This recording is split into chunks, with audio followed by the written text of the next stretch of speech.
Casablanca es uno de los mejores clásicos de todos los tiempos, esto es, debido a que tiene un uso del lenguaje como pocas películas se han encontrado, así como icónicas escenas y frases que quedarán para siempre en la historia del cine. En cuanto a los personajes principales, son Rick, interpretado por Humphrey Bogart, Ilsa, interpretado por Ingrid Bergman, y Victor Laszlo, interpretado por Paul Henreid. Rick es un estadounidense cínico y amargado, hombre duro de pocas palabras, como los papeles de Humphrey Bogart, expatriado por causas desconocidas, que es el dueño de un bar conocido de Casablanca, que se llama El Café de Rick, en donde además funciona como casino, bar y show de parte del pianista Sam. Además, cabe destacar que Casablanca es una zona de neutral políticamente, por lo tanto Rick también se considera neutral a lo largo de la película. Antes de llegar al final, cabe destacar que nos enteramos que además él ayudó a combatir la invasión italiana de 1935 y luchó en la Guerra Civil Española del bando republicano, es decir, del bando rebelde.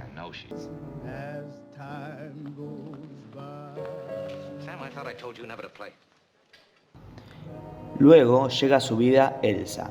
La relación que tiene con Rick es que fueron novios o amantes años atrás, antes de que empiece la Segunda Guerra Mundial.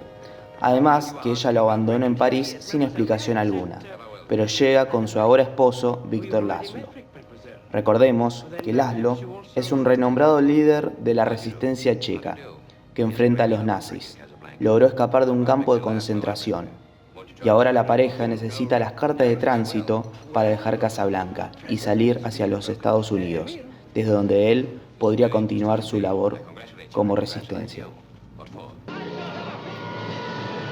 Recordemos que la historia sucede en 1941, en Casablanca. Esto es en los años del Marruecos francés, pero dominado bajo la Francia de Vichy, que era un régimen político que se conocía por ser el estado títere del Estado alemán, en este caso, el nazismo. Ugarte, interpretado por Peter Lorre, que era un criminal, llega al club de Rick para decirle que consiguió unos pasaportes, cartas de tránsito o salvoconductos, con el objetivo de poder emigrar hacia los Estados Unidos, la tierra prometida, o como ellos lo nombran, el Nuevo Mundo. Luego de eso, al llegar su ex amante Elsa con su esposo Laszlo, este recuerda los momentos vividos y sufre por estos. Mientras tanto, Elsa y Victor quieren comprar esas cartas de tránsito, pero Rick no quiere, ya que solo pueden viajar 2 personas. Rick le promete a Elsa que se irán a Lisboa con ella, pero al final cambia de parecer para que se vayan ellos dos, diciéndole una de las frases más icónicas de la historia del cine.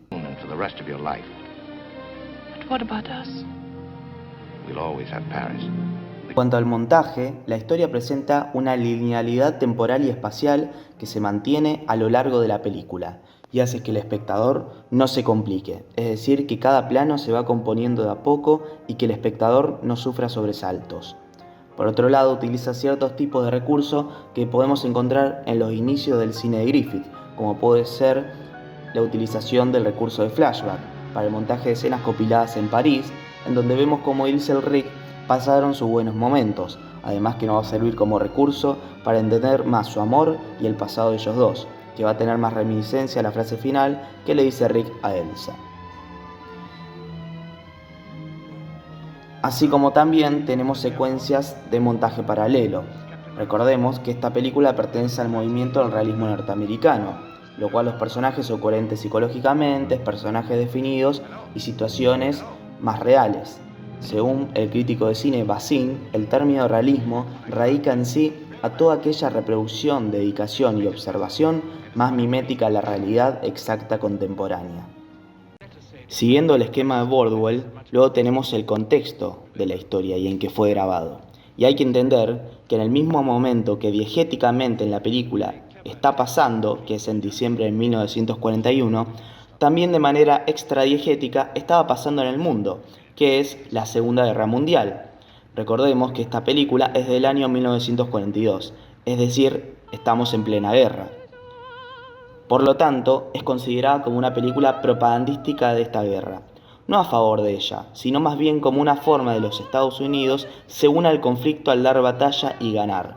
De hecho, vemos que el MacGuffin, terminología hitchcockiana, son las cartas de tránsito, por lo tanto, es ese pasaje para llegar a Estados Unidos, algo así como la salvación, la seguridad, la tierra prometida y el American Way of Life.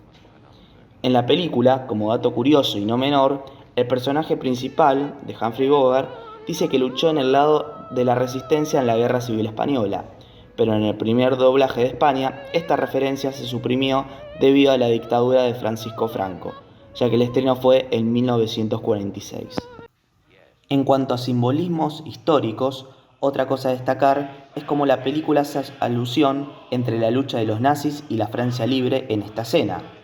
El diálogo se ve interrumpido cuando un grupo de oficiales nazis, bajo las órdenes del mayor Stresser, interpretado por Conrad Veidt, comienza a cantar El guardia sobre el río Rin, que era considerado un himno patriótico durante la Alemania nazi. Enfurecido, Laszlo solicita a la banda del local que interprete la Marsellesa, el himno nacional francés, hasta antes de la ocupación del país. En cuanto a la transtextualidad en Casablanca, podemos encontrar intertextualidad de celebraciones. El ejemplo, la figura del Star System. En este caso, tenemos a Humphrey Bogart, que era un tipo que por lo menos hoy se conoce como rudo, misterioso, de pocas palabras, con un cigarrillo en la mano, que evoca las películas del cine negro como las de Howard Hawks, como son The Big Sleep o Have and Have Not, con su coprotagonista Lauren Bacall. También podemos encontrar la metatextualidad, que en la película es citada de forma silenciosa, que recuerda, podemos decir que tiene cierto tipo de heredamiento en cuanto a la iluminación del expresionismo alemán, ya que vemos ciertos rasgos marcados, claroscuros, pero no con el mismo tono de este movimiento. El uso de la luz de manera predominante, con luz dura con sombras y claros más notorios, para dar esta sensación de pesadez, de penumbra o de tragedia de amor. Un caso de hipertextualidad lo podemos encontrar es que Casablanca está inspirado en la obra teatral Todos vienen al café de Rick, Everybody Comes to Rick's, de Murray Burnett y John Allison, que, dato curioso, nunca fue puesta en escena. En este caso, el director Michael Curtiz toma esa obra y la adapta a su manera.